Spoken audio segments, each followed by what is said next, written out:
കർത്താവ് നമ്മൾ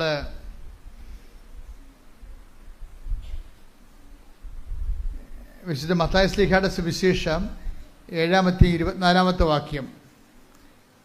മത്തായിയുടെ സുവിശേഷം 7-ാം 24 വാക്യം. ശ്രുതികട ഹല്ലേലൂയ. എന്റെ ഈ വചനങ്ങൾ ശ്രവിക്കുകയും പറഞ്ഞ എന്റെ ഈ വചനങ്ങൾ ശ്രവിക്കുകയും അവ അനുസരിക്കുകയും ചെയ്യുന്നവൻ പാറമേൽ ഭവനം പണിത വിവേകമതിയായ മനുഷ്യന് തുല്യനായിരിക്കും. അപ്പൊ രണ്ട് കാര്യമാണ്. ഉടമ്പടി എടുക്കുന്നവർക്ക് ഈശോ കൊടുത്തിരിക്കുന്ന രണ്ട് ഫീച്ചേഴ്സാണ്. എന്താ ഒരു കാര്യം എന്താണ്? അയാൾ ഉടമ്പടി എടുക്കുന്ന വിവേകമാണെന്ന്. ഒരു മനുഷ്യന് വിവേകമായിട്ട് ചെയ്യാൻ പറ്റുന്ന ഒരു കാര്യമാണ്. എന്താണ്? ഒന്നിന് വായിച്ച് 7:24 മത്തായി ശ്ലീഹ. എന്റെ ഈ വചനങ്ങൾ ശ്രവിക്കുകയും പറഞ്ഞ എന്റെ ഈ വചനങ്ങൾ ശ്രവിക്കുകയും അവ അനുസരിക്കുകയും ചെയ്യുന്നവൻ പാറമേൽ ഭവനം പണിത വിവേകമതിയായ മനുഷ്യന് തുല്യനായിരിക്കും. അപ്പോഴ് അവൻ പറയണ പോലെ ചെയ്യുന്നതാണല്ലോ ഉടമ്പടി, അല്ലേ? യോഹന്നാൻ 2:5 നിന്നാണ് ഉടമ്പടി ബേസ്മെന്റ്. അവൻ പറയുന്നത് പോലെ ചെയ്യുന്നത് എന്താണെന്നാണ് ഈശോ പറയണത്. ആ യോഹന്നാൻ 2:5 ഈസിക്കൽ ടു മത്തായി 7:24 എന്നാണ് പറയണത്. എന്താണ്?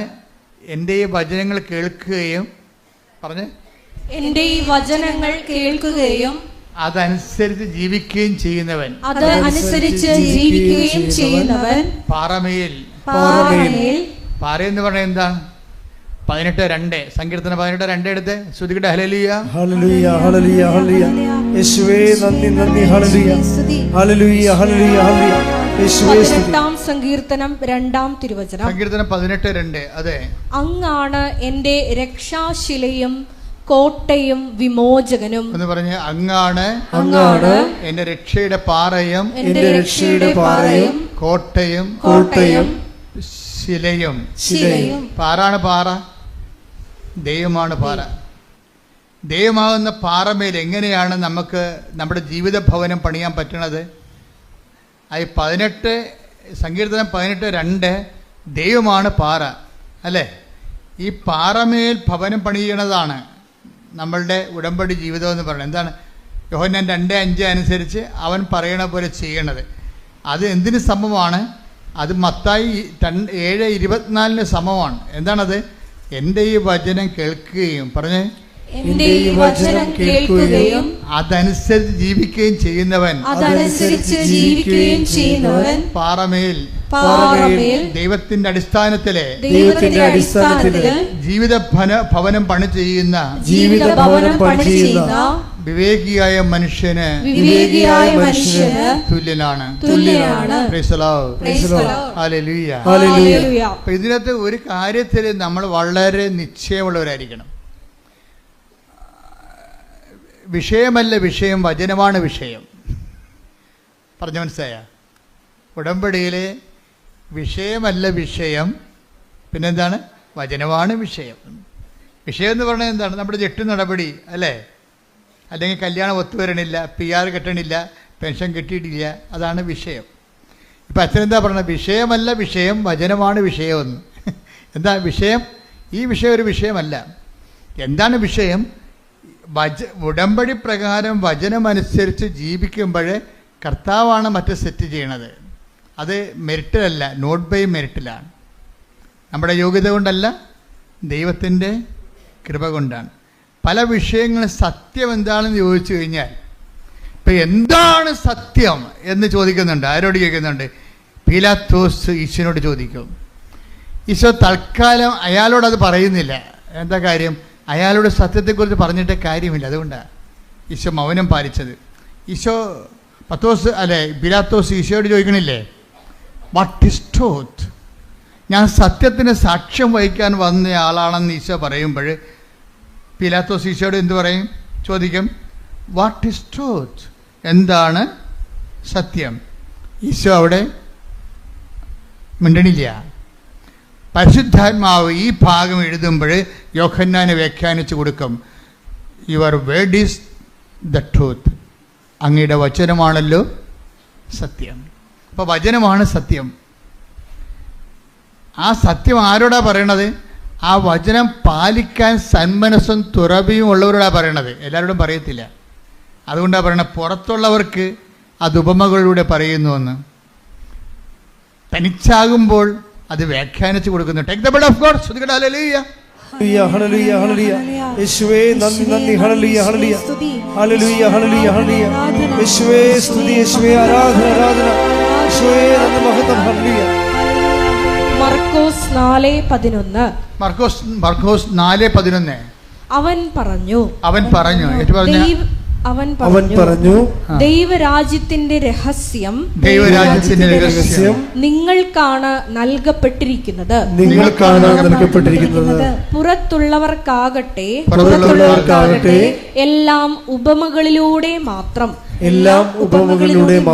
വചനം സ്വീകരിക്കുന്നവരും സ്വീകരിക്കാത്തവരും. ഇപ്പൊ പുറത്തുള്ള പീലാത്തോസ് എവിടെയുള്ള ആളായി? പുറത്തുള്ള ആളായി. അതുകൊണ്ടാണ് അയാളോട് മിണ്ടാതിരുന്നത്. ഇപ്പം നിങ്ങൾക്ക് വചനം ഉൾക്കൊള്ളാൻ തയ്യാറല്ലെങ്കിൽ ദൈവം നിങ്ങളോട് മിണ്ടത്തില്ല. ആ വിഷയം വിട്ടുപിടിക്കാൻ പറയും. ഇപ്പം എന്താ വന്നത്? മകളെ കെട്ടിച്ചില്ല, കെട്ടിച്ച് വണ്ടി വിട്ടേക്കാൻ പറയും. കെട്ടിച്ചെന്നേക്കാൻ വണ്ടി വിട്ടേക്കാൻ പറയും. ദൈവിക കാര്യങ്ങൾ സംസാരിക്കത്തില്ല. ആ മിണ്ടിയില്ലെന്നല്ലേ, കർത്താവിൻ്റെ സ്വഭാവത്തിൻ്റെ അകത്തൊരു ഭാഗമാണ് മിണ്ടാത്തത്. ഇപ്പം അതായത് വചനം സ്വീകരിക്കാൻ തയ്യാറുള്ളവരോട് അവൻ അതിൻ്റെ വ്യാഖ്യാനങ്ങൾ പറഞ്ഞുകൊണ്ടിരിക്കും. വചനമൊന്നും വേണ്ട, എനിക്ക് മകളെ കെട്ടിച്ചാൽ മതി എന്ന് പറഞ്ഞാൽ മകളെയും കെട്ടിച്ച് ചാപ്റ്റർ ക്ലോസ് ചെയ്ത് ഫയൽ ക്ലോസ് ചെയ്ത് കളയും. എന്താ കാര്യം? അപ്പം നമ്മൾ ആരാവും? പുറത്തുള്ളവരാകും. വചനത്തിൻ്റെ മുമ്പിൽ എപ്പോഴും പുറത്തും അകത്തും ഉള്ളവരുണ്ടാവും. പുറത്തുള്ളവരോട് വചനത്തിൻ്റെ പൊരുളിനെ കുറിച്ച് മിണ്ടത്തില്ല. കാര്യം എന്താണ്? അവർ കേട്ടിട്ടും ഗ്രഹിക്കാതിരിക്കാനും മനസ്സിലാക്കാതിരിക്കാനും. Take the blood of God. ശ്രുതികട ഹല്ലേലൂയ. ഹല്ലേലൂയ ഹല്ലേലൂയ ഹല്ലേലൂയ യേശുവേ നന്ദി ഹല്ലേലൂയ ഹല്ലേലൂയ ഹല്ലേലൂയ ഹല്ലേലൂയ യേശുവേ സ്തുതി ഹല്ലേലൂയ ഹല്ലേലൂയ യേശുവേ നന്ദി നന്ദി നന്ദി ഹല്ലേലൂയ ഹല്ലേലൂയ. മത്തായി 13:13. മത്തായി 13:13. അതുകൊണ്ടാണ് ഞാൻ അവരോട് ഉപമകൾ വഴി സംസാരിക്കുന്നത്. കാരണം അവർ കണ്ടിട്ടും കാണുന്നില്ല, കേട്ടിട്ടും കേൾക്കുന്നില്ല, ഗ്രഹിക്കുന്നുമില്ല. അപ്പൊ കേൾക്കാൻ ചെവിയുള്ളവരുണ്ട്, ചെവി ഇല്ലാത്തവരുണ്ട്. എല്ലാവർക്കും ഈ സംഭവം ഈ മൈക്ക് പോലെ ഇരിപ്പുന്നുണ്ടെങ്കിലും ഇതിനകത്ത് വർക്ക് ചെയ്യത്തില്ല ചില ആൾക്കാർക്ക്. വചനപ്പൊട്ടന്മാരെന്ന് പറയും. വചനം സ്വീകരിക്കുന്നതിൽ പൊട്ടുള്ളവർ വചനപ്പൊട്ടന്മാർ. ഇയാളൊരു വചനപ്പൊട്ടനാണ്. ആരാണ്? പിലാത്തോസ്. അതുകൊണ്ടാണ് മിണ്ടിയില്ല. ഈശോ ഈ വിഷയം എപ്പോഴും നമ്മളെപ്പോഴും ശ്രദ്ധിക്കേണ്ടത്, കർത്താവുമായിട്ട് വരുമ്പോൾ കാഷ് ആൻഡ് കൈൻഡ് മാത്രം നമ്മൾ എന്നും അത് തന്നെയാണ് പറയണമെന്നുണ്ടെങ്കിൽ നമ്മൾ പുറത്തുള്ളവരാകും.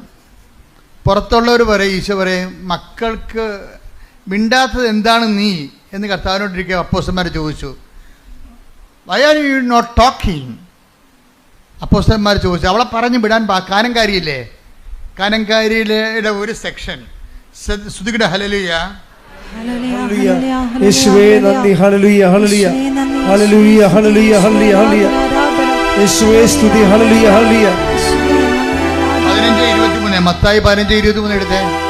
എന്നാൽ അവൻ ഒരു വാക്കുപോലും ഉത്തരം പറഞ്ഞില്ല.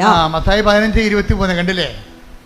എന്നാൽ പറഞ്ഞേ, അവൻ ഒരു വാക്കുപോലും ഉത്തരം പറഞ്ഞില്ല. എന്താ കാര്യം? സിറ്റുവേഷൻ എന്താ? കാനങ്കാരി അല്ലെങ്കിൽ സീറോ ഫിനീഷ്യസ് എന്ന് മർക്കോസ് പറയുന്ന ഈ കക്ഷി, അവര് വചനത്തിൻ്റെ പാരമ്പര്യത്തിലുള്ള ആളല്ല. അവൾക്ക് വചനം കേൾക്കേണ്ട ആവശ്യമില്ല. അവളുടെ മകൾക്ക് പിശാച് ബാധയാണ്, അതൊന്ന് ഒഴിപ്പിച്ച് കിട്ടിയാൽ മതി. കാര്യം ഒന്ന് കണ്ടാൽ മതി, വേറെ പ്രശ്നമൊന്നുമില്ല. കാര്യം കാണാൻ വേണ്ടി വേണം കരഞ്ഞ് കാല് പിടിച്ച് പുറകെ നടക്കുകയും. കാനങ്കാരിയുടെ അവസ്ഥയാണ്. പക്ഷേ ഇവിടെ ഇവൾ വന്ന് യേശുവിനോട് പറയും, കാര്യം കാണാൻ വേണ്ടി കരഞ്ഞ് കാല് പിടിച്ച് നടക്കുന്ന പാർട്ടിയാണ്. അങ്ങനെ കുറേ ഐറ്റം ആൾക്കാരുണ്ട്. അവരായി സീറോ ഫിനിഷ സ്ത്രീയെക്കുറിച്ച് പോലും അതുപോലെ തന്നെ കാനങ്കാരിയെപ്പോലെയാണ് ഈശോ ബ്രാൻഡ് ചെയ്യണത്. എന്ന് പറഞ്ഞാൽ അവൻ മിണ്ടിയില്ല എന്ന് പറയും. അവൻ സംസാരിച്ചില്ല. എന്താ കാര്യം? പിലാത്തോസിനോട് അവൻ മിണ്ടിയില്ല. കാനംകാരിയോട് അവൻ മിണ്ടിയില്ല. കാര്യം എന്താണ്? അത് പുറത്തുള്ളതാണെന്ന്, കേട്ടിട്ട് കാര്യമില്ലെന്ന്, കേട്ടിട്ടും ഗ്രഹിക്കുന്നില്ല. അവർ മാനസാന്തരത്തിലേക്കും രക്ഷാനുഭവത്തിലേക്കും വരുന്നില്ല. എന്നും വയറ്റിപ്പഴപ്പ് മാത്രമേ അവരുടെ പ്രശ്നമുള്ളൂ. എന്തെങ്കിലും വയറ്റിപ്പഴപ്പ് മാത്രമേ ഉള്ളൂ. യേശുക്രിസ്തുവിന് വേണ്ട, യേശുക്രിസ്തുവിൻ്റെ അനുഗ്രഹങ്ങൾ മാത്രം മതി. അങ്ങനെ ഒരു ഐറ്റം ആൾക്കാരുണ്ട്. ക്രിസ്തുവിനെ വേണ്ട, നിത്യരക്ഷ വേണ്ട, ക്രിസ്തുവിൻ്റെ അനുഗ്രഹങ്ങൾ മാത്രം മതി. അതാണ് കാനംകാരി എന്ന് പറയുന്നത്. അവരോട് വചനത്തിൻ്റെ പൊരുൾ പറയത്തില്ല. കിട്ടിയ വാങ്ങിച്ചിട്ട് വീട്ടിൽ പോയി കൊള്ളാൻ പറയും. കിട്ടിയ വാങ്ങിച്ചിട്ട് വീട്ടിൽ പോകും, നമ്മളുള്ള ബിസിനസ് അവസാനിക്കുകയാണെന്ന് പറയും. അപ്പോൾ അപ്പോസ്തലന്മാർ ഈശോ മിണ്ടാതെ നടക്കുമ്പോൾ അപ്പോസ്തലന്മാരുടെ അടുത്ത് ഇവിടെ ചെല്ലും. ഇവിടെ ചെന്നിട്ട് പറയും, ഗുരു മിണ്ടണില്ല, എൻ്റെ വീട്ടിൽ ഭയങ്കര പ്രശ്നമാണ്, ഞാൻ ഉടമ്പടി എടുത്ത് പുതുക്കാറായി, എന്നിട്ട് ഒരു അടയാളമില്ല, ഗുരു മിണ്ടണില്ല. അതാണ് സംഭവം. മിണ്ടാത്ത സിറ്റുവേഷൻ ഉണ്ടേ. ഇപ്പം നിങ്ങൾ ഉടമ്പടി എടുത്തിട്ട് നിങ്ങളിപ്പോൾ അച്ഛനെ കാണണം എന്ന് പറഞ്ഞ എന്താ കാര്യം? എന്ന് ചിലപ്പോൾ അച്ഛനെ കണ്ടാലും നടക്കത്തില്ല. എന്താ കാര്യം? ഗുരു മിണ്ടണില്ലെങ്കിൽ പിന്നെ എന്ത് ചെയ്യാനാണ്? ഗുരുവിനറിയാം ഈ കാര്യം കണ്ടാൽ പിന്നെ ഇവളെ രാവിലെ പോലും എഴുന്നേക്കത്തില്ലെന്നറിയാം. അതാണ് പ്രശ്നം. ഗുരുവിൻ്റെ പ്രശ്നം എന്തുകൊണ്ടാണ് മിണ്ടാത്തത്? ഇവൾ ഈ കാര്യം കണ്ടു കഴിഞ്ഞാൽ പിന്നെ പ്രത്യക്ഷ പ്രാർത്ഥനയും ഇല്ല, രാവിലെ പോലും എഴുന്നേക്കത്തുമില്ല, ഈ കണ്ട യാതൊരു പരിപാടികളും ഇല്ലെന്നറിയാം. ദൈവത്തെ നിങ്ങൾ അറിയാവുന്ന കൊണ്ട് മിണ്ടാതിരിക്കാം. അപ്പോൾ എന്ത് പറ്റണം? നിങ്ങൾക്ക് സ്വീകാര്യമല്ലാത്തൊരു വിഷയമായതുകൊണ്ടാണ് ദൈവം മിണ്ടാത്തത്. അതിന് അവൾ അടുത്ത സ്റ്റെപ്പ് എടുത്ത് എന്താ സ്റ്റെപ്പ് എടുത്തിരിക്കണത്? അപ്പോസ്തലന്മാരെ കൂട്ടുപിടിച്ചു. നമ്മളിപ്പോൾ അത് തന്നെയാണ് ചെയ്തിരിക്കണത്. മാതാവിൻ്റെ അടുത്ത് അപേക്ഷ വെക്കുന്നു, എന്നിട്ടും ഉടമ്പടി ഒന്ന് പുതുക്കിയിട്ട് മൂവ്മെൻ്റ് ഇല്ല, അതിന് മൂവ്മെൻ്റ് ഇല്ല. എന്നാൽ പിന്നെ അച്ഛനെ കണ്ടേക്കാമെന്ന് വിചാരിക്കുന്നു. അച്ഛനെ കണ്ടു. ഞാനാണെന്ന് വെച്ച് കഴിഞ്ഞാൽ അധികം സംസാരിക്കത്തില്ല. മെസ്സേജ് വല്ലതും ഉണ്ടെങ്കിൽ അപ്പം പറയും, അല്ലെന്നുണ്ടെങ്കിൽ ഈ വിഷയം സബ്ജക്റ്റ് വൈസ് മാതാവിൻ്റെ ദിവസം ഏൽപ്പിച്ചിട്ട് ആ മാതാവിൻ്റെ മധ്യസ്ഥത്തിൽ ഈശോയ്ക്കും കൊടുത്തിട്ട് ജപ്തി നടപടിയുടെ ആധാരം നിങ്ങളുടെ തരും, അല്ലെങ്കിൽ മരുന്ന് ചീട്ട് നിങ്ങളുടെ തരും, അല്ലെങ്കിൽ ആളില്ലെങ്കിൽ ആളിൻ്റെ ഫോട്ടോ പ്രാർത്ഥന നിങ്ങളുടെ തരും. എന്താ കാര്യം?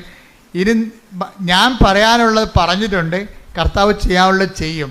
പക്ഷേ നിങ്ങളുടെ ഈ അഭ്യാസം കൊണ്ട് സംഭവം നടക്കത്തില്ല.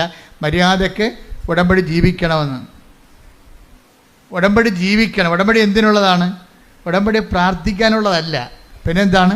ഉടമ്പടി ജീവിക്കാനുള്ളതാണ്. ഈ ദിവസങ്ങളിലെ ഒരു നല്ലൊരു സാക്ഷ്യം ഉണ്ടായി. അത് അവരുടെ സാക്ഷ്യം എന്ന് പറയുന്നത് സുമറാണി ഇവിടെ താമസിക്കുകയാണ്. എവിടെയാണ്? ഹാമിൽട്ടണിലെ. നമ്മുടെ നാട്ടുകാരത്തെയാണ്, നടുവേട്ടത്തുള്ളതാണ്, എറണാകുളം. സുമറായുടെ പ്രശ്നം എന്താ? സുമറായിക്ക് 7 വർഷമായിട്ട് മക്കളില്ല. അപ്പോൾ കാനഡയിൽ നല്ല ചികിത്സയുള്ള സ്ഥലത്തുള്ളതാണ്. ഇവർ നേഴ്സാണ്. ഇവരുടെ പ്രശ്നമെന്ന് പറയണത്, ഇവർ സീനിയർ നേഴ്സായത് കാരണം ഇവൾക്ക് ഇതിനെക്കുറിച്ചൊക്കെ അറിയാം. മക്കളില്ലാത്തതിൻ്റെ ഒത്തിരി കാരണങ്ങളുണ്ടാകാം, എങ്കിലും ഇവൾക്ക് വിശ്വാസമുള്ള ആളാണ്. പക്ഷേ സയൻസിലുള്ള വിശ്വാസം തൽക്കാലം നിർത്തി. കാര്യം കാരണങ്ങൾ കണ്ടുപിടിച്ച് കഴിഞ്ഞപ്പോൾ കുഞ്ഞുങ്ങളുണ്ടാകരുതെന്ന് മനസ്സിലായി. അതാണ് വിഷയം. സുമറാണിയുടെ സാക്ഷ്യം നോക്കിയാൽ മതി. കാര്യങ്ങൾ അവർ നേഴ്സാണ്, അവർക്കൊക്കെ കാര്യങ്ങൾ അറിയാം. കാരണങ്ങൾ കണ്ടുപിടിച്ച് കഴിഞ്ഞപ്പോൾ 7 കൊല്ലത്തെ ചികിത്സ കഴിഞ്ഞപ്പോൾ മക്കൾ ഇനി സ്വാഭാവികമായിട്ട് ഉണ്ടാകത്തില്ലെന്ന് മനസ്സിലായപ്പോൾ എന്താ ചെയ്യണത്? അവർ ട്രീറ്റ്മെൻറ്റ് അവസാനിപ്പിച്ചു. ട്രീറ്റ്മെൻറ്റ് അവസാനിപ്പിച്ചെങ്കിലും ട്രീറ്റ്മെൻ്റ് എന്ന് പറഞ്ഞാൽ എന്താ? ഉടമ്പടി ഭാഷയിൽ മെരിറ്റാണ്, സയൻസ് അല്ലേ. സയൻസ് ഉടമ്പടി ഭാഷയിൽ എന്താണ്? മെരിറ്റ് എന്ന് പറയും. പക്ഷേ മെരിറ്റ് ശാസ്ത്രീയമായിട്ട് ഇനി കുട്ടികളെ കിട്ടാൻ സാധ്യതയില്ല എന്ന് കണ്ടു കഴിഞ്ഞാൽ സാധ്യതയില്ല എന്നല്ല എൻ്റെ അർത്ഥം. അതിൻ്റെ അടുത്ത് ഓപ്ഷൻ വെക്കുന്ന ഉടമ്പടിയാണ്. എന്താണ്? മെരിറ്റ് വർക്ക് ചെയ്യുന്നില്ലെങ്കിൽ, സയൻസ് വർക്ക് ചെയ്യുന്നില്ലെങ്കിൽ എഫേസ്യൻസ് 2:8 വർക്കൗട്ട് ചെയ്യും. എന്താണ്? Not by merit but by grace. അപ്പോൾ ഇനി ഗ്രേസിൻ്റെ വഴിയാണ്. ഗ്രേസ് ടാപ്പ് ചെയ്യാൻ ഇന്ന് കിട്ടിയിരിക്കുന്ന ഒരേ ഒരു മാർഗം എന്താണ്? ഉടമ്പടിയാണ്. ഉടമ്പടി എന്ന് പറഞ്ഞാൽ എന്താണ്? അത് 7:24 7:24 എന്ന് പറഞ്ഞാൽ എന്താണ്? ദൈവവചനം കേൾക്കുകയും അതനുസരിച്ച് ആ ഉടമ്പടി ജീവിക്കാനുള്ളതാണ്. ഉടമ്പടി എന്തിനുള്ളതാണ്? ഉടമ്പടി പ്രാർത്ഥിക്കാനുള്ളതല്ല. ഉടമ്പടി പ്രാർത്ഥിക്കാൻ മാത്രമുള്ളതല്ല. പക്ഷെ ഉടമ്പടിയിൽ പ്രാർത്ഥനയെല്ലാം വരുന്നുണ്ട്. ഉടമ്പടി പ്രയോഗിക്കാൻ വേണ്ടി മാത്രമുള്ളതല്ല. എന്നാൽ ഉടമ്പടി പ്രയോഗങ്ങളെല്ലാം വരുന്നുണ്ട്. ഉടമ്പടി പ്രഖ്യാപിക്കാൻ വേണ്ടി മാത്രമുള്ളതല്ല. എന്നാൽ ഉടമ്പടി പ്രഖ്യാപനങ്ങളെല്ലാം വരുന്നുണ്ട്. ഉടമ്പടി ഈ പ്രാർത്ഥനയും ഈ പ്രഖ്യാപനവും ഈ പ്രയോഗവും എല്ലാം ചേർന്നിട്ടുള്ള ഉടമ്പടി ജീവിതം തന്നെ. കൈയടിച്ച് സ്തുതിക്കട്ടെ. ഹല്ലേലൂയ, ഹല്ലേലൂയ, ഹല്ലേലൂയ, ഹല്ലേലൂയ. 7:24 നമ്മളോട് പറയണത് എന്താണ്? ഉടമ്പടി ജീവിക്കാനുള്ളതാണെന്ന്. പിടിയിട്ടില്ലേ? പക്ഷെ ഇത് ഡയറക്റ്റായിട്ട് സുമറാണിക്ക് അറിയത്തില്ലെങ്കിലും സുമറാമിയിൽ പരിശുദ്ധാത്മാവ് നിറയുമ്പോൾ അവളിത് വെളിപ്പെടുത്തണുണ്ട്. ഹാമിൽട്ടണിൽ നിന്ന് നാട്ടിലേക്ക് വരുമ്പോൾ ആദ്യം ചെയ്യണത് എന്താണ്? ഭർത്താവും ഭാര്യയും കൂടി 7 വർഷമായിട്ട് മക്കളില്ലല്ലോ, ഭർത്താവ് കിട്ടാനുള്ള സാധ്യതയുമില്ല. അപ്പോൾ ഇതിനുള്ള സാധ്യതയെന്ന് പറയണത് അവൾക്കറിയാം, ഇത് ഉടമ്പടി എടുത്താലും ശാസ്ത്രീയമായിട്ട് നടക്കാത്ത കാര്യങ്ങൾക്ക് നീക്കുപോക്ക് ഉണ്ടാകാൻ ചിലപ്പോൾ പാടായിരിക്കും എന്ന് അവൾ മുൻകൂട്ടി അറിയുന്നുണ്ട് മനസ്സിൽ. എന്നിട്ട് ഭാര്യയും ഭർത്താവും കൂടി ഒരു തീരുമാനം എടുക്കും. എന്താണ്? നമ്മൾക്ക് ഉടമ്പടി എടുക്കാം, പക്ഷേ എന്താണ്, ഉടമ്പടിയിലൊന്നും അമ്മ കുഞ്ഞിനെ തന്നില്ലെന്ന് വിചാരിച്ചുകൊണ്ട് ഉടമ്പടിയിൽ നമ്മൾ അതിൻ്റെ ഓർത്ത് നമ്മൾ സങ്കടപ്പെടുകയോ വിഷമിക്കുകയോ ചെയ്യത്തില്ലെന്ന് ദൈവത്തോട് പറയാം. അവർ തമ്മിലൊരു ധാരണ എത്തുകയാണ്. കാര്യം ഉടമ്പടി എടുത്താലും നടക്കാൻ സാധ്യതയില്ലെന്നുള്ളത് അവരുടെ ശാസ്ത്രീയ ബോധം അവളെ പഠിപ്പിക്കുന്നുണ്ട്. അതുകൊണ്ട് ഇവിടെ ഇറങ്ങിയപ്പോൾ ഭർത്താവും ഭാര്യയും കൂടി ഒരു എഗ്രിമെൻ്റിൽ എത്തുകയാണ്. ഉടമ്പടി എടുത്താലും നടന്നില്ലെങ്കിലും അതിൻ്റെ പേരിൽ ഉടമ്പടിയെയോ ദൈവത്തെയോ നമുക്ക് കുറ്റം പറയണ്ട. മനസ്സിലായില്ലേ? ഒരു ധാരണ, ഒരു കോംപ്രമൈസിങ് ആണത്. അവളുടെ വിശ്വാസം കൊണ്ടെടുക്കണ കോംപ്രമൈസാണ്. എന്നിട്ട് പറയുന്നത് എന്താണ്? നമുക്ക് ഉടമ്പടി കുഞ്ഞിനെ തന്നാലും ഇല്ലെങ്കിലും ഉടമ്പടി നമുക്ക് ജീവിക്കാം. എന്ത് രസമാണ് കേൾക്കാൻ. ആൾക്കാരൊക്കെ ഇങ്ങനെ ഉടമ്പടിയുടെ പുതിയ വേർഷൻസ് സാക്ഷ്യജീവിതം കാണുമ്പോഴേ ദൈവം ഇങ്ങനെ ഇറങ്ങി നിന്ന്, ദൈവം ഇങ്ങനെ പണ്ട് ബൈബിളിൽ ഇറക്കി കൊടുത്ത പോലെ ഉടമ്പടി ഇറക്കി തന്നതിൻ്റെ സത്യമായ ഒരു വചനാനുഭവമാണ്. കാര്യം സുമറാണി എന്താ പറയണത് ഭർത്താവിനോട്? അവർ തമ്മിൽ നല്ല കൂട്ടാണ്. പക്ഷേ അവരെന്താ പറയണത്? ഉടമ്പടി നമുക്ക് മക്കളെ കിട്ടിയില്ലെങ്കിലും നമുക്ക് ഉടമ്പടി എടുത്ത് ഉടമ്പടിയിൽ ജീവിക്കാമെന്നാണ് പറയണത്. ഉടമ്പടി എന്തിനുള്ളതാണ്? എന്തെങ്കിലും കാര്യം കാണാൻ വേണ്ടിയുള്ളതല്ല, ഉടമ്പടി ജീവിക്കാനുള്ളതാണ്, ദൈവവുമായിട്ട് ജീവിക്കാനുള്ളതാണ്. കൈയടിക്കട്ടെ.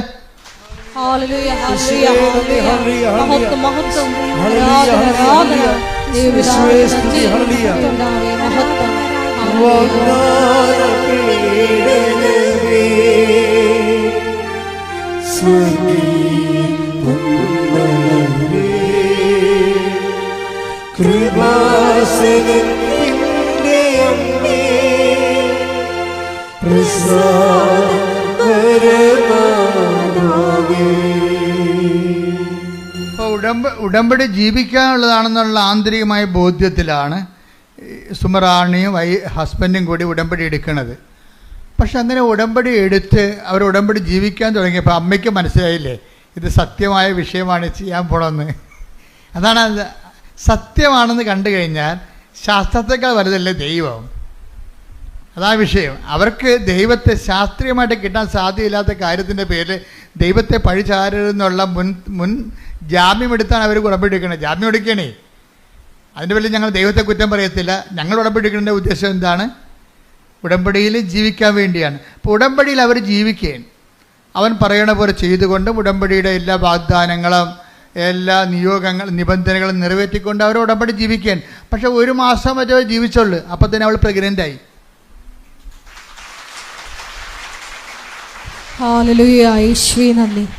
പ്രഗ്നൻ്റായി കഴിഞ്ഞപ്പോൾ ഒരു ചെറിയൊരു പ്രശ്നമുണ്ടായി കുറച്ച് ദിവസം കഴിഞ്ഞപ്പോൾ. അത് കഴിഞ്ഞാൽ അതായത് കോർണിവ എന്ന് പറഞ്ഞൊരു സ്ഥലം, അതായത് ഫലോപ്പിൻ ട്യൂബിൻ്റെയും ഗർഭനാളിയുടെയും അതുപോലെ ഗർഭപാത്രത്തിൻ്റെയും വക്കിൽ ആണ് ഇത്. ഇപ്പം നമുക്കൊരു കെറ്റിലുണ്ടെങ്കിൽ കെറ്റിലിനൊരു നാളമില്ലേ, കെറ്റിൻ്റെ അകത്തുമല്ല എന്നാൽ ആ കുഴലുമല്ല, ഇതിൻ്റെ ജംഗ്ഷനിലിരിക്കുകയാണ്. അപ്പോൾ അങ്ങനെ ഇരുന്ന് നമ്മൾ വേര് പിടിച്ചു പോയി ഭയങ്കര പ്രശ്നമാണ്. പിന്നെ അത് കഴിഞ്ഞിട്ട് റപ്ചറാകും, പൊട്ടും, ബ്ലഡാകും, ആളിയാകും, പെട്ടെന്ന് പിന്നെ മരണമൊക്കെ. അപ്പോൾ ഇങ്ങനെ വലിയ ഒരു ദശാസന്ധി ചെന്ന് ചാടിയിരിക്കുകയാണ്. അപ്പോൾ ഡോക്ടർമാർ പറഞ്ഞു നമുക്ക് പെട്ടെന്ന് എടുത്ത് കളയാമെന്ന് പറഞ്ഞു. അപ്പോൾ എടുത്ത് കളയാമെന്ന് പറയുമ്പോഴും ഇവിടെ പറയുന്ന സംഭവമുണ്ട്. ഇത് അമ്മ പ്രത്യക്ഷീകരണത്തിൻ്റെ ഭാഗമായിട്ട് തന്ന കുഞ്ഞാണ്. ഉടമ്പടിയിൽ കിട്ടണതെല്ലാം ഉടമ്പടി എന്നൊരു സംവിധാനം എന്നതിനേക്കാൾ ഉപരി പ്രത്യക്ഷീകരണം. അവൾ എന്തൊരു ജ്ഞാനമാണ് അവർക്ക്. അമ്മ ഡോക്ടർ എടുത്തു കളയാമെന്ന് പറയുമ്പോഴേ ഭാര്യ ഭർത്താവിനോട് പറഞ്ഞ എന്താ,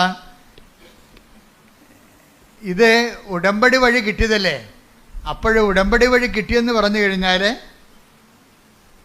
പ്രത്യക്ഷീകരണത്തിൻ്റെ ഭാഗമായിട്ടല്ലേ ഉടമ്പടി കിട്ടിയത്. അപ്പോൾ ഈ കുഞ്ഞ് ഉടമ്പടി വഴി കിട്ടുന്ന എല്ലാ അനുഗ്രഹങ്ങളും പ്രത്യക്ഷീകരണത്തിൻ്റെ ഭാഗമാണ്.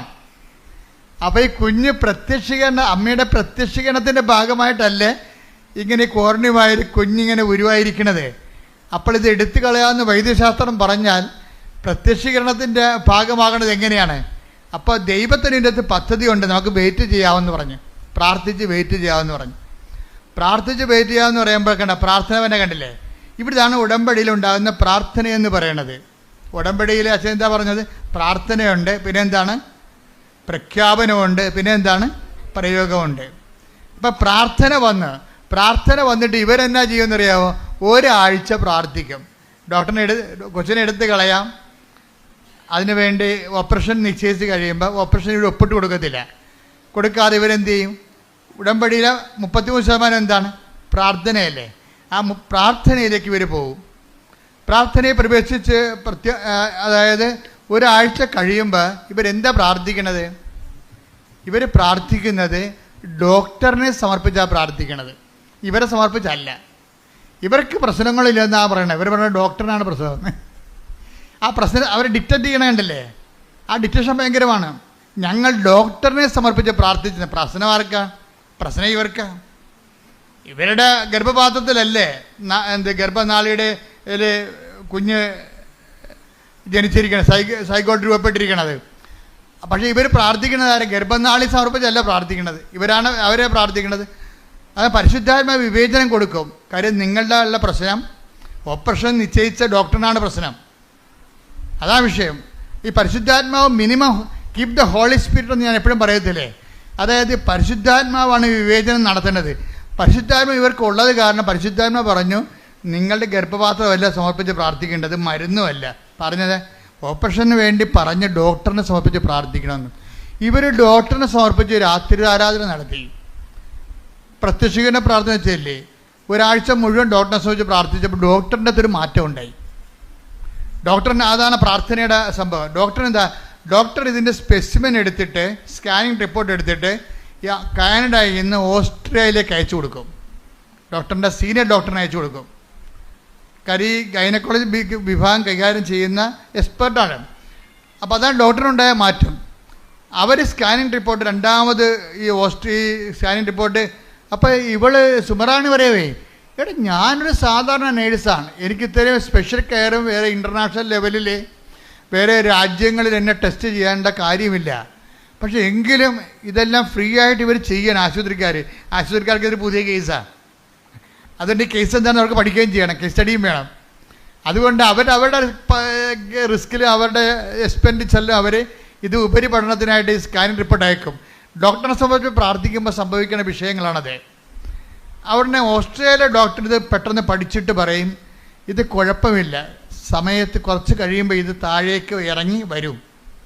അപ്പോൾ സീനിയർ ഡോക്ടറിന് നിർബന്ധമായി. അപ്പോൾ ഓപ്പറേഷൻ ഒഴിവായി. നോക്കിയേ, കൈയടിച്ച് ശ്രുതിക്കട്ടെ. ഹല്ലേലൂയ ഹല്ലേലൂയ ഹല്ലേലൂയ ഹല്ലേലൂയ മഹത്വം മഹത്വം ആരാധന ഹല്ലേലൂയ ഹല്ലേലൂയ യേശുവേ ആരാധന. അതായത് നമ്മളുടെ ഈ ഉടമ്പടി ഉറപ്പിക്കലെന്ന സംഭവത്തിൽ ചില സമയത്ത് ഇതുപോലെയുള്ള ഒരാട്ടം കാണാം. ഒരാട്ടം കണ്ട ഇപ്പം നിങ്ങളെ വചനം എന്താ പറയണത്? വിളിയും തിരിഞ്ഞ് ഒന്ന് ഇപ്പം എടുത്ത് 2 Pത്രോസിൻ്റെ 1:10 എടുത്ത് 2 പത്രോസ് 1:10 2 പത്രോസ് 1:10 ആകയാൽ സഹോദരരെ നിങ്ങളുടെ വിളിയും തിരഞ്ഞെടുപ്പും ഉറപ്പിക്കുന്നതിൽ കൂടുതൽ ഉത്സാഹമുള്ളവരായിരിക്കുവിൻ. ഇങ്ങനെ ചെയ്താൽ ഒരിക്കലും നിങ്ങൾ വീണു പോവുകയില്ല. അപ്പൊ ഇതിന്റെ 2 സെക്ഷനാണ് വരണം. ഒന്നെന്താണ്? 2 പത്രോസ് 1:10 വചനത്തിൽ എന്താ ഉള്ളത്? നിങ്ങളുടെ വിളിയും പിന്നെന്താ? തിരഞ്ഞെടുപ്പും. എന്തൊക്കെ ഉറപ്പിക്കാതെ പറഞ്ഞിരിക്കുന്നത്? ഒന്ന് വിളിയും തിരഞ്ഞെടുപ്പും. വിളി എന്ന് പറഞ്ഞാൽ എന്താണ്? വിശ്വാസത്തിലേക്കാണ് വിളിച്ചിരിക്കുന്നത്. ഇതെല്ലാം ബൈബിളിലുള്ള വിശ്വാസം ഇല്ലാതെ മുന്നോട്ട് പോകത്തില്ല. അവൻ പറയണ പോലെ ചെയ്യണതാണല്ലോ. ഞങ്ങളിപ്പോൾ ആരെയും ന്യായസ്ഥാനപ്പെടുത്തുന്നില്ലെന്നുണ്ടെങ്കിലും ഈ ഉടമ്പടി എടുക്കുന്നവർ പാലിക്കണത് ആരെയാണ്? വിശുദ്ധ വചനമേ പാലിച്ചിട്ട് അത് മുന്നോട്ട് പോകാൻ പറ്റത്തുള്ളൂ. ഇതാണ് വിശ്വാസം. ബൈബിളിലുള്ള വിശ്വാസം ഇല്ലാതെ ഇതാണ് ബേസ്മെൻ്റ്. ഇതിൻ്റെ എന്താണ്? വിളിയാണ്. വിളി എന്താണ്? ബൈബിളിലുള്ള വിശ്വാസത്തിലേക്കാണ് വിളി. ആരെ വന്ന് ഉടമ്പടി എടുത്താലും ഇതിൻ്റെ വിളി എങ്ങോട്ടാണ്? ബൈബിളിലുള്ള ദൈവത്തിലേക്കാണ് നിങ്ങൾ വിശ്വസിക്കണത്. ഉറപ്പല്ലേ? തിരഞ്ഞെടുപ്പ് എന്താ? ബൈബിളിലുള്ള ദൈവത്തെ അനുഭവിക്കാൻ വേണ്ടി നമ്മൾ തിരഞ്ഞെടുത്തിരിക്കണത് എന്തിനാണ്? ഉടമ്പടി പ്രയോഗത്തെയാണ്. പീഡിയ അതാണ് സംഭവം. ബൈബിളിൽ നമുക്ക് എങ്ങനെയും പ്രവേശിക്കാം. പക്ഷേ നമ്മളിപ്പോൾ പ്രവേശിക്കുന്നത് ഏറ്റവും ഉത്തമമായ മാതൃക എന്താണ്? അവൻ പറയണത് പോലെ ചെയ്യുകയാണ്. വചനത്തെ ചെയ്തുകൊണ്ടാണ് നമ്മൾ ഇതിലേക്ക് പ്രവേശിക്കുന്നത്. പ്രാർത്ഥിക്കുക, കർത്താവ് ദൈവമേ. അപ്പം ഇതിൻ്റെ അകത്ത് വരുന്ന ഒരു ഉറപ്പിക്കലിനായിട്ടുള്ള സമയത്ത് ഒരു ചാഞ്ചാട്ടം ഉണ്ടാകും. ഈ ചാഞ്ചാട്ടമാണ് ഇപ്പോൾ ഇവിടെ നടക്കുന്നത്. സുമറാണിയുടെ ലൈഫിൽ എന്താണ്? കൊച്ചിനെ കിട്ടി, പക്ഷേ അത് കോർണിവായിലായിപ്പോയി. അപ്പോൾ ഡോക്ടർ പറഞ്ഞു എന്ത് ചെയ്യണം? അതെടുത്ത് കളയണമെന്ന് പറഞ്ഞ്. ഇവളത് എടുത്ത് കളയാൻ തയ്യാറല്ല. അവളതിനെന്താ ചെയ്യണത്? ഡോക്ടറിനെ സമർപ്പിച്ചുകൊണ്ട് പ്രാർത്ഥിക്കുകയും. അപ്പോൾ ഡോക്ടറിന് എന്താ വ്യത്യാസം ഉണ്ടായത്? ഡോക്ടർ ഉപരിപഠനത്തിന് സെൻഡ് ചെയ്യും വേറെ രാജ്യങ്ങളിലേക്ക്. അവിടെ നിന്ന് റിസൾട്ട് വരും അവളുടെ പ്രാർത്ഥനയ്ക്ക് ഉത്തരമായിട്ട്. ആ പ്രാർത്ഥനയ്ക്ക് ഉത്തരമായിട്ട് റിസൾട്ട് വരണ കാലത്ത് ഇവൾ ചെയ്യുന്നൊരു കാര്യമുണ്ട്. എന്താ കാര്യം? ടെസ്റ്റിന് വിടുമ്പോൾ സുമറാണി ചെയ്യണത് എന്താണെന്ന് വെച്ച് കഴിഞ്ഞാൽ ഉടമ്പടി തൈലം പൊക്കിലിന് താഴെ പെരട്ടും. അതാണ് വിശ്വാസ പ്രയോഗം. മനസ്സിലായില്ലേ? ഇതിലെന്ത് ചെയ്യും? ഉടമ്പടി കാശുരൂപം ഇതൊക്കെ അച്ഛൻ പറഞ്ഞു കൊടുത്താണ് അവരോട്. അല്ലല്ല, അവരുടെ മനസ്സാക്ഷിക്ക് പരിശുദ്ധാത്മ നൽകിയിട്ട് അവർ ചെയ്യുന്ന പ്രയോഗവിധികളാണ്. ഡോക്ടറിൻ്റെയൊക്കെ ടെസ്റ്റ് ഡോക്ടറിനെ സംബന്ധിച്ച് പ്രാർത്ഥിക്കുക മാത്രമല്ല, പിന്നെ പ്രയോഗമാണ് അവർ ചെയ്യണത്. എന്താ ചെയ്യണത്? ഉടമ്പടി തൈലമെടുത്ത് പൊക്കിന് താഴെ പെരട്ടും. വിശ്വാസ പ്രമാണം ചൊല്ലി പെരട്ടും. അപ്പോൾ പെരട്ടുമ്പോൾ എന്താ സംഭവം? രണ്ട് കാര്യങ്ങൾ നടക്കും. ഒന്ന്, പ്രയോഗവും നടക്കും. വിശ്വാസ പ്രമാണം ചെല്ലുന്നതുകൊണ്ട് പ്രഖ്യാപനവും നടക്കും. വിശ്വാസ പ്രമാണം എന്ന് പറയുന്നത് പ്രാർത്ഥനയല്ലല്ലോ, പ്രഖ്യാപനമാണ്. ഇല്ലേ? അതായത് ഉടമ്പടി ആക്ടിവേറ്റ് ചെയ്യുന്ന ഓരോ രീതി നിങ്ങൾ ശ്രദ്ധിക്കണം. ഉടമ്പടി ആക്ടിവേറ്റ് ചെയ്യുന്ന രീതികൾ എന്താണ് ഇവൾ ചെയ്യുന്നത്? ഒന്ന്, പ്രാർത്ഥന. രണ്ടാമത്തെ എന്താണ്? പ്രയോഗം. പ്രയോഗത്തിന് മുമ്പ് എന്താ ചെയ്യണത്? വിശ്വാസ പ്രമാണം ചെല്ലിയിട്ടാണ് ഇവൾ ഇത് ഉടമ്പടി തൈലം യൂട്ടസിൽ പെരട്ടുന്നത്. പെരട്ടിക്കഴിഞ്ഞതിന് ശേഷം ഇവൾക്ക് മനസ്സിൽ തോന്നും, പരിശുദ്ധാത്മാവ് ഉണ്ടെങ്കിൽ ദൈവം നമ്മളെ ഗൈഡ് ചെയ്യും. പരിശുദ്ധാത്മാവ് പറയും, ഈ പുസ്തകങ്ങളെല്ലാം നീ ഡെയിലി ഒന്ന് കമ്മ്യൂണിക്കൻ്റ് ആയാൽ മതി എന്ന് പറയും. നീ ഡെയിലി കമ്മ്യൂണിക്കൻ്റ് ആകണമെങ്കിൽ കുറച്ചുകൂടി പവർ കിട്ടുമെന്ന് പറയും. എന്നുവെച്ചാൽ ദിവസവും നീ കുർബാന സ്വീകരിക്കണമെന്ന് പറയും. അപ്പം ദിവസവും കുർബാന സ്വീകരിക്കണമെന്ന് പറയും. അപ്പം ദിവസവും കുർബാന സ്വീകരിക്കണമെന്ന് പറയുമ്പോൾ അത് ഉള്ളിൻ്റെ ഉള്ളിൽ നിന്ന് പരിശുദ്ധാത്മ പറയണതാണ്, നീ എല്ലാ ദിവസവും പോയി ഈശോനെ സ്വീകരിക്കുക. നീ ഒരു പ്രയാസത്തിലിരിക്കുകയല്ലേ. പ്രയാസത്തിലിരിക്കുമ്പോൾ ഇപ്പം ഞങ്ങളുടെ രോഗികളാണെങ്കിൽ മരണത്തോട് മല്ലിട്ടാലും ഞങ്ങൾ കൊടുക്കണത് എന്താണ്? കുർബാനയാണ് കൊടുക്കണത്. ഈ സുമറാണിക്ക് ഇപ്പോൾ പറയേണ്ടത്, പരിശുദ്ധാത്മ പറയണത്, ഈ കുർബാന ദിവസവും സ്വീകരിക്കണം. നീ ഒരു ദൈവത്തിന് ഏറ്റവും ആവശ്യമുള്ള സമയമാണ്. അതുകൊണ്ട് ഇതിൻ്റെ ഏറ്റവും ആവശ്യമുള്ള സമയത്ത് പണ്ട് ആവശ്യമെന്നാണ് പണ്ട് കുർബാനയ്ക്ക് പറഞ്ഞുകൊണ്ടിരുന്നത്. ഇപ്പം മരണത്തിനും ആവശ്യമെന്ന് പറയും.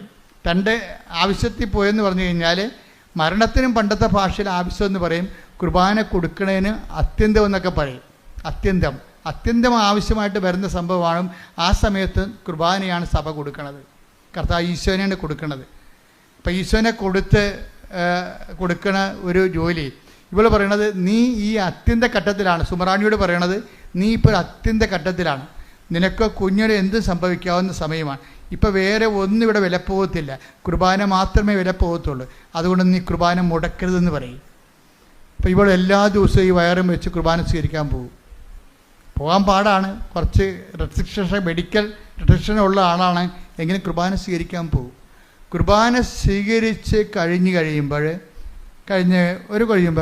ഈ മുകളിലുണ്ടായിരുന്ന കോർണിവായിലുണ്ടായിരുന്ന ഫീറ്റസ് നേരെ ഗർഭപാത്രത്തിലേക്ക് ഊർന്നു വീഴും.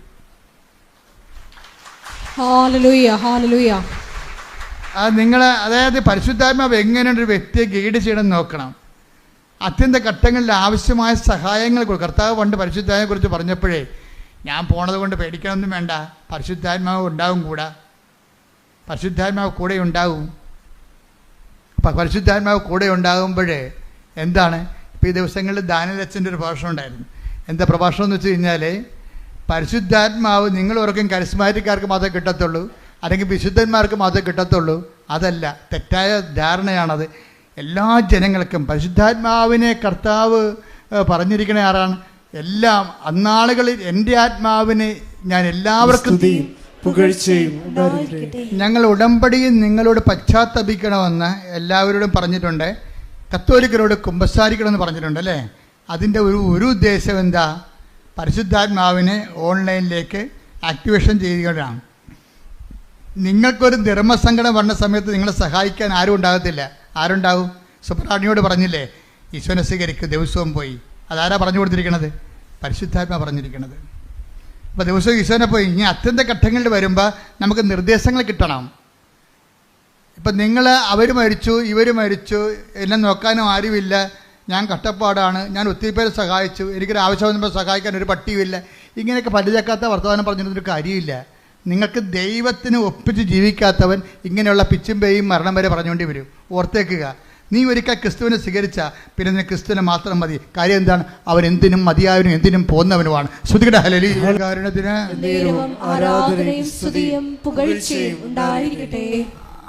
അപ്പോൾ ഈ സുമയുടെ ഒരു നിലപാടെന്ന് പറയാൻ എന്താണ്?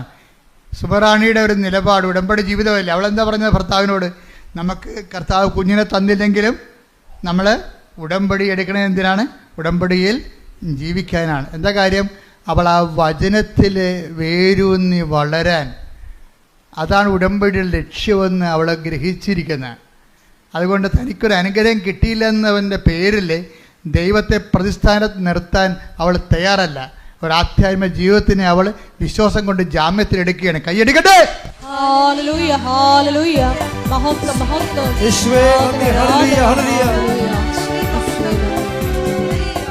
വിശ്വാസം എന്തുകൊണ്ടാണ് പതറാത്തത്? അവൾ ആ വചനം കേൾക്കുകയും അതനുസരിച്ച് പ്രയോഗിക്കുകയും പ്രാർത്ഥിക്കുകയും പ്രഖ്യാപിക്കുകയും ചെയ്തുകൊണ്ട് ഉടമ്പടി ജീവിക്കുകയാണ്. പാറമേൽ തൻ്റെ ഭവനം പണിത് ചെയ്തിരിക്കുകയാണ്. അവിടെ കർത്താവ് യേശു ക്രിസ്തു ആകുന്ന പാറമേൽ തൻ്റെ ജീവിത ഭവനത്തെ പണി ചെയ്ത മനുഷ്യൻ പതറത്തില്ല. നിന്റെ വിളിയും തിരഞ്ഞെടുപ്പും ഉറപ്പിക്കുന്ന ഉത്സാഹം കാണിക്കാൻ വേണ്ടി 2:10 പറയുമ്പോൾ അവൾ പതറാതെ തൻ്റെ വിളിയും തിരഞ്ഞെടുപ്പും വചനം പാലിച്ചുകൊണ്ട് ഉറപ്പിക്കുകയാണ്. ഇങ്ങനെ വചനം പാലിച്ചുകൊണ്ട് ഉറപ്പിച്ചുകൊണ്ട് പോകുമ്പോഴേ നമ്മുടെ ജീവിതത്തിലെ അഭ്യൂഹങ്ങളോ മറ്റുള്ളവരുടെ വർത്തമാനങ്ങളോ മറ്റുള്ളവരുടെ സംസാരങ്ങളോ, ഇപ്പം എൻ്റെ മുന്നിലെ ആയിരങ്ങളും എൻ്റെ ഇടതുവശത്ത് 10,000ങ്ങളും എൻ്റെ വലതുവശത്ത് 1000ങ്ങളും മരിച്ചു വീഴാം എന്ന് പറഞ്ഞില്ലേ? സങ്കീർത്തനം എന്താ പറയണത്? ടേക്ക് ദ വേർഡ് ഓഫ് 91 സങ്കീർത്തനം ശ്രദ്ധിക്കട്ടെ. ഹല്ലേലൂയ ഹല്ലേലൂയ യേശുവേ നന്ദി. ഹല്ലേലൂയ ഹല്ലേലൂയ ഹല്ലേലൂയ ഹല്ലേലൂയ ഹല്ലേലൂയ യേശുവേ സ്തുതി. ഹല്ലേലൂയ ഹല്ലേലൂയ ഹല്ലേലൂയ ഹല്ലേലൂയ യേശുവേ നന്ദി. ഹല്ലേലൂയ ഹല്ലേലൂയ. 91:7 സങ്കീർത്തനം 91:7. നിന്റെ പാർശ്വങ്ങളിൽ 1000 മരിച്ചു വീണേക്കാം. പറഞ്ഞേ, നിന്റെ പാർശ്വങ്ങളിൽ 1000 മരിച്ചു വീണേക്കാം. നിന്റെ വലതുവശത്ത് 10,000 എങ്കിലും നിനക്കൊരനർത്ഥവും സംഭവിക്കത്തില്ല.